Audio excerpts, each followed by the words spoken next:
మరొకటి ఇక్కడ ప్రపంచ బ్యాంకు దగ్గర 15,000 కోట్ల రూపాయలు తీసుకున్నారు అప్పు 20 సంవత్సరాలకు కానీ తిరిగి వడ్డీతో పాటు చెల్లించేందుకు 45,000 కోట్ల రూపాయలు ఒప్పందం చేసుకున్నారు. ఎవరు కట్టాలి ఈ అప్పు? చంద్రబాబు నాయుడు గారు కడతారా? లేదు కదా.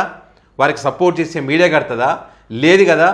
అమరావతిని చూసి ఓర్వలేకపోతున్నారని చెప్పేవాళ్ళు కడతారా? లేదు కదా.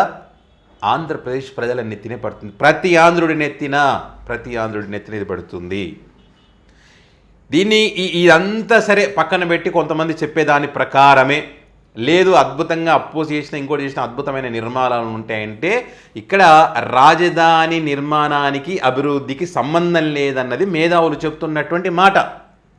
దానికి ఎగ్జాంపుల్ ఏం చెప్తా ఉన్నారంటే నోయిడా నూతన నగరాలకు సంబంధించి నోయిడా కానీ నవాసా ఈ మహారాష్ట్ర దగ్గర తీసుకున్న దాంట్లో వీటిని ఎగ్జాంపుల్గా చెప్తా ఉన్నారు. ఈ నవాసాలో 20,000 ఎకరాలలో ఏసీసీ ఒక పెద్ద నగరాన్ని నిర్మించింది. ఇండ్లు కానీ అవన్నీ కానీ నిర్మించింది. 5 లక్షల మంది వస్తారని చెప్పి అంచనా వేసింది. కానీ 2,000 మంది మాత్రమే వచ్చారు అక్కడికి. మరి ఇప్పుడు దాన్ని ఏమంటున్నారంటే గోస్ట్ సిటీ అని పిలుస్తూ ఉన్నారంట. ఎవరు లేనప్పుడు ఏం చేస్తారు? అదే అంటారు.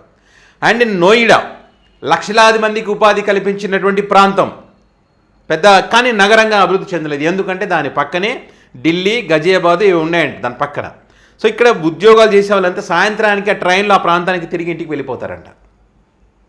సో ఇక్కడ ఈ కొత్త నగరం అనేటువంటిది డెవలప్ అవ్వలేదు. కాబట్టి దానికి దీనికి సంబంధం లేదనేటువంటిది మేధావులు చెప్తున్నటువంటి మాట. ఇప్పటికీ చాలామంది విజయవాడ గుంటూరుకి ఇక్కడ పనిచేసే వాళ్ళు ఆ ప్రాంతానికే వెళ్తారు. రేపటి రోజైనా సరే అదే రకంగా జరుగుతుంది. అండ్ హైదరాబాద్ కూడా వచ్చే వాళ్ళు ఇక్కడ నుంచి కూడా తిరుగుతున్నటువంటి వాళ్ళు కూడా కొంతమంది ఉన్నారంట మరి. సో ఇలాంటప్పుడు ఈ ప్రస్తావన ఎందుకు అనేటువంటి ప్రశ్న మేధావుల నుంచి వస్తుంది. సో ఇట్లా ఒకటేమిటి రెండేమిటి చాలా చాలా చాలా చాలా ఉన్నాయి. రైతుల యొక్క కష్టాలు, రైతులకు ఇవ్వాల్సినటువంటి రిటర్నబుల్ ప్లాట్లకు సంబంధించి కానీ వాళ్ళకు ఇవ్వాల్సినటువంటి బెనిఫిట్స్ ఏవైతున్నాయో అవన్నీ ఇచ్చేంత వరకు చాలా టైం పడుతుంది. అదే జగన్ గారు చెప్తున్నారు.